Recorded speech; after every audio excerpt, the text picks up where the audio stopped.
Craziest, what are the odds of running into you here? Story while solo traveling. When I was in Mexico last year, I met a Kiwi guy in my hostel in Mexico City, and an Aussie on the bus to Oaxaca. We all ended up running into each other in Oaxaca and went for a drink, where the Kiwi guy and the Aussie guy realized they had met each 12 years earlier in Berlin on a pub crawl and even had a photo together. Met a girl at an airport who gave me her pen to write something in my notebook. By the time she left, I realized that I kept her writing for so long that I forgot to give it back to her. This happened in 2019. Kept carrying it with me on my travels as my travel pen. Met her again in another corner of the country, randomly, in a restaurant in the mountains. We recognized each other and I handed her the pen. She said she wanted me to keep it back then, and wants me to keep it now. I thanked and left. This was in 2021. Didn't ask her name on both the occasions. And oh, I lost the pen later. Yo, what's up? It's Digital Danny here. You already know, the ultimate digital nomad, living the dream, globetrotting, making money while you sit in your cubicle. But hey, even legends like me need a little help sometimes. So here's the deal. I need you to hit that like button, smash subscribe, and get this, click on my Amazon affiliate links. I know, I shouldn't have to ask for help, but the game has changed. My dropshipping empire is about to blow up, and I need some quick funds to push it to the next level. Oh, and don't worry, you don't even need to buy the stuff that I recommend. Just click the link, buy anything on Amazon, and boom, a piece of the pie comes my way. Easy, right? You're helping me build my business, and you get to feel good about contributing to the next digital mogul success. Win-win. Now do your part. Had a one-night stand with some dude in my home country, and proceeded to run into said dude on 3 separate occasions on 3 different continents, none of which our home continent, within the span of 18 months, and always in a very random, rather rural location. Yeah, thanks universe for the sense of humor. And before anyone asks, no, we did not get married. My grade 9 phys ed teacher from Australia walked into a cooking class one was in the hills behind Verona, Italy. We ended up having a nice chat. He wasn't a great teacher, and I wasn't a great student, but 15 years had been good for both of us. Second example, I was on a train from London to Oxford with some local friends. I can get a bit arrogant in social situations, compensation for my introversion, so I was chatting about my reputation back in the home country and how I could go anywhere and people would know me or know about me.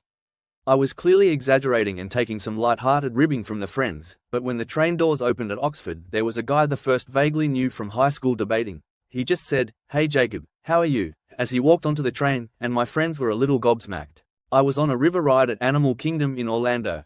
There was a family on the ride and I asked where they were from. They mentioned a small mountain town in Colorado. I said, oh, I used to live there, for 8 years. They repeated the name of the town, thinking I must have mistaken it for Winter Park. I said yes, I used to live there. My son went to Gateway Elementary. They stared at me like I was using witchcraft. Then I said, I really liked the pear teacher, Mr. Holmes. I used to volunteer every year for field day. And that finally made it sink in that I couldn't be making it up. I explained what road you drove on to get to my house, which house it was, etc.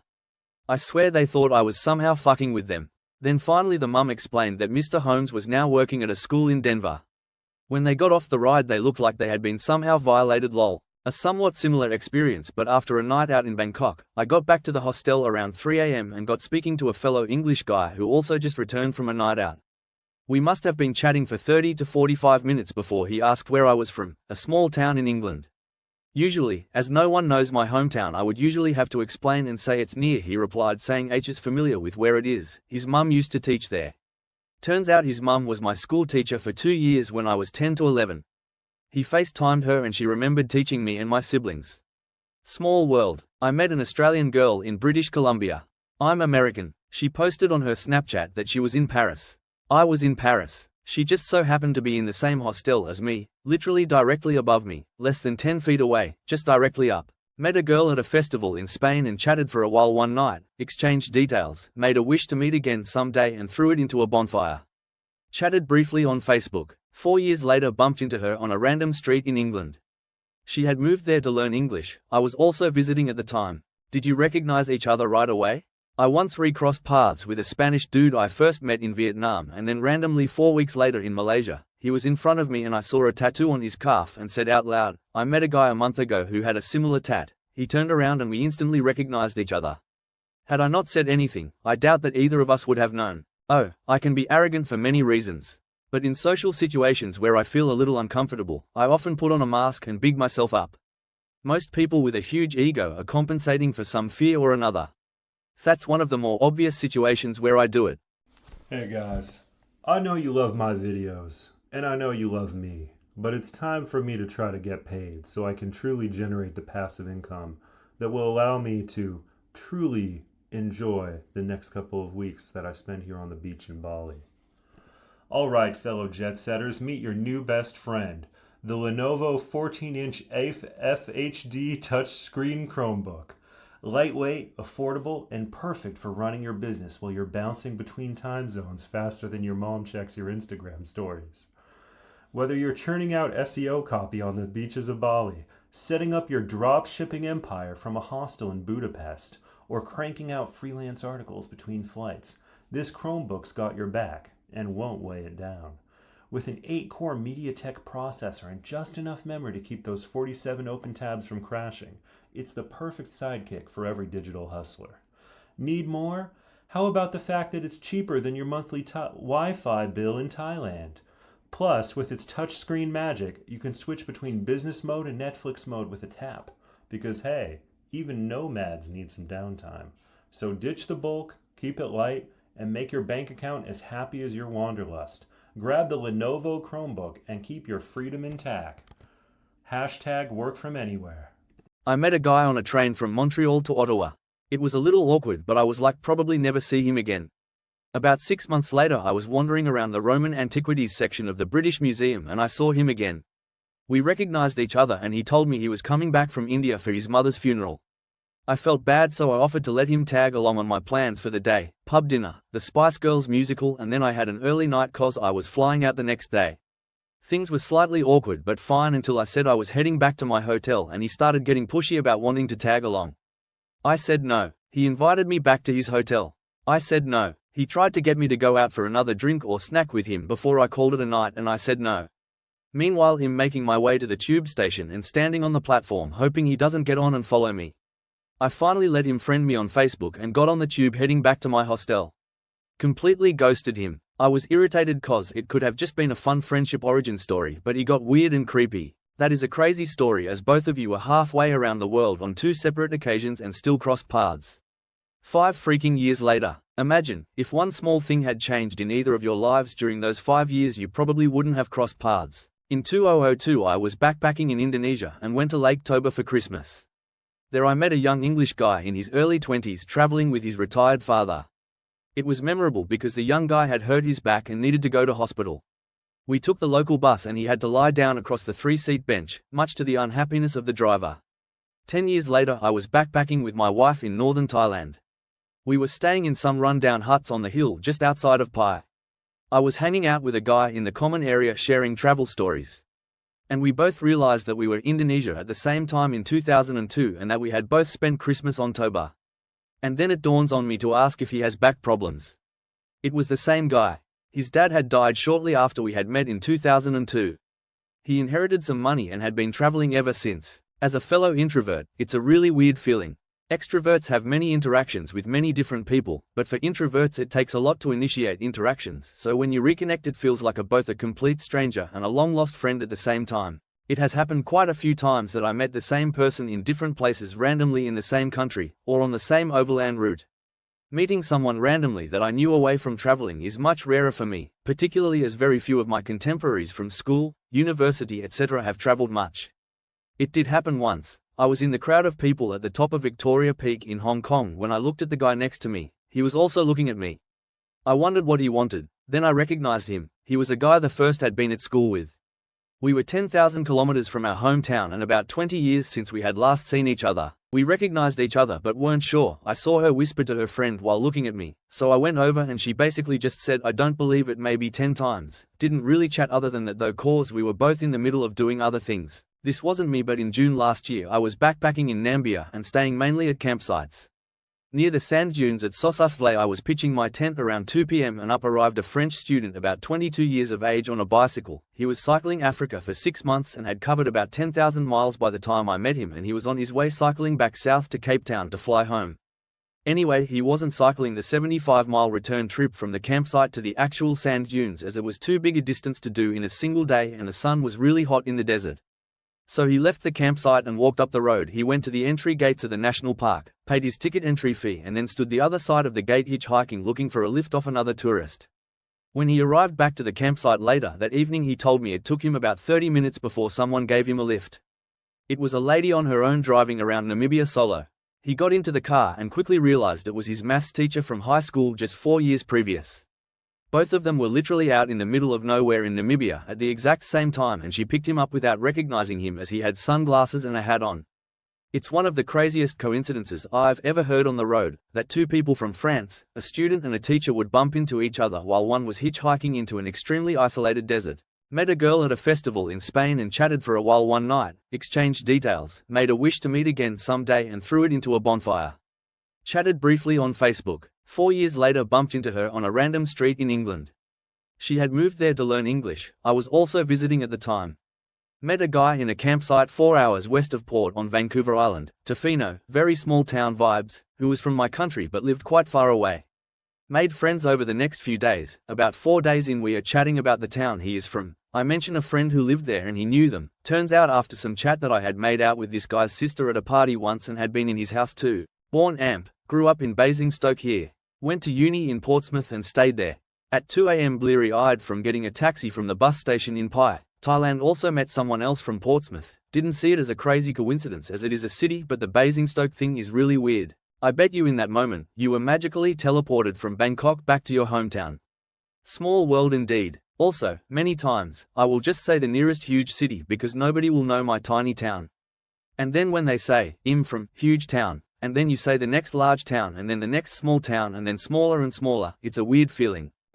Alright, buckle up folks. It's your boy, Digital Danny, here with my hot take on Beyond the Sky and Earth by Jamie Zeppa. Now before you roll your eyes and think, oh great, another travel memoir, let me stop you right there. This ain't your average backpacker blogging about sipping artisanal coffee in Bali. Nah, Jamie took things next level by heading off to Bhutan. Yes, Bhutan, where Wi-Fi is probably considered a dark art. Picture this. Jamie, a Canadian academic who could have been grading papers in Toronto, decides to ditch the predictable life for a 2-year teaching gig in the middle of the Himalayas. Mad respect. I get it. I mean, I travel all over, but I still need my lattes and Wi-Fi hotspots. Jamie, she's dealing with monks, mountains, and wait for it, yak butter lamps. I'm telling you, it's wild. The best part? She does it all with humor. Her descriptions of Bhutan's quirks actually had me laughing out loud, and that's hard to do without emojis, okay? There's night hunting, buses that smell like they've seen things, and let's not forget dysentery danishes. I don't even know what those are, but I'm already starting to feel like I'm missing out. And don't get me started on how she gets deep into the culture.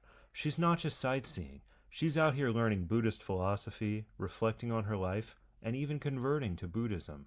Think Eat, Pray, Love, but with more yak and fewer Instagrammable cappuccinos. It's honestly refreshing to read about a place where life's pace isn't dictated by 5G networks. If you're looking for something that makes you appreciate the world outside of your feed, this is it. Jamie's writing is so real. You almost forgot you're in a digital age where Bhutan's mystical vibe would probably crash your data plan. So my final take, Beyond the Sky and Earth is for adventurous souls who want something more than a digital detox. It's a trip, literally and spiritually. Download it if you're feeling like your next adventure should involve something a little more meaningful than just swiping right. Remember, my affiliate links are in the descriptions. Exactly. I used to be so kind to so many men in the innocent days of my youth before realizing at best it was confusing for them and at worst actually full-on dangerous for me. Now I've fully settled into my bitchdom and life is so much more peaceful, like that at exact moment on that exact road. Let's say that you, or they, decided to go to the bathroom a little earlier, or stay 2 minutes longer at a restaurant, or you decided to stop and tie your shoe and not see them. Everything had to align for that meeting to happen. Insane. There was someone who passed out on the plane. Pilot asked if there's a doctor on board. There was none. I am a former paramedic, so I had at least some knowledge left. So I went to help. Luckily nothing too bad happened. Person was okay when the plane landed.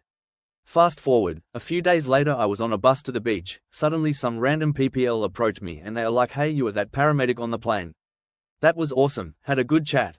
I mean, the chances were not that low considering we had the same travel destination. Nonetheless, it was pretty unexpected lol. Yeah, it felt pretty surreal. Always makes me wonder how many strangers you see or interact with daily with some sort of connection to your past that you may not even realize. You're spot on about listing bigger cities, the struggles of coming from a small town. Haha, it happens so often to me that I'm not surprised anymore. Here are the cases of me running into people who I didn't have on social media, so had absolutely no way of knowing that they will be at the same place as me. I met a German girl at a hostel in Pai, Thailand in 2018 and again at a hostel in Medellin, Colombia in 2019. I met a British guy at a bar in Bocas del Toro, Panama in 2021 and again at Denpasar Airport, Bali, where we met at a baggage claim waiting for our backpacks and randomly decided to share a taxi without realizing we have met each other before. We only realized that during our conversation in a taxi. I met a Canadian guy in Yangon, Myanmar in 2020 and traveled with him for a week, and I randomly ran into him at a nightclub in Coron, the Philippines in March 2024, so really recently. I met a German guy in Goa, India in December 2023 and randomly ran into him at a party in Siargao, the Philippines in February 2024. Honestly, there was so much more. I don't really count cases like we met in Vietnam last month and then again in Thailand a month later as something surprising because these are very likely to happen since it's on the same route. But yeah, sometimes the universe can still surprise me. Alright, so listen up, fellow Wanderlust warriors. If you're into travel books that are both hilarious and educational, like actually educational, not just some influencer's recycled travel quotes, then let me put you on to my all-time favorite, In the Sunburned Country by Bill Bryson. Now, Bryson may be an old fogey. Let's be clear, the guy probably travels with a fanny pack full of Rolaids, but the man does some of the funniest research about local history you'll ever read. It's like he'll tell you about a spider in Australia that can kill a horse, and then pivot to the fact that a human being still willingly lives here, sipping a flat white in some beachside cafe. It's absurd. It's hysterical. And it makes you wonder why anyone would leave the comfort of their Wi-Fi and unlimited data plan to come face to face with things that want to eat you. But what really makes Bryson stand out is how he weaves his trip through Australia with its wild history. Like, did you know that the place was basically settled as a giant prison colony? Mad respect to those OG convicts. The whole thing will make you appreciate how epic and insane this sunburned island really is. He'll have you laughing one second and genuinely grateful for your chance to experience a country that's simultaneously laid back and trying to kill you in 100 different ways. Anyway, once you've had your mind blown by Bill's comedic genius, pack your bags. Don't forget the SPF 50, and maybe I'll catch you on the beach at Surfer's Paradise, living my best digital nomad life. Working remotely and laughing at how you still think you need to take time off for vacations. Until that day, though, why not click that affiliate link in my description? Not saying I'm trying to buy my next flat white off your commission or anything, but you know, I'll toast to you while I'm basking in the endless summer. Cheers to adventure, questionable decision-making, and chasing Wi-Fi in paradise. Affiliate link. Remember to like and subscribe.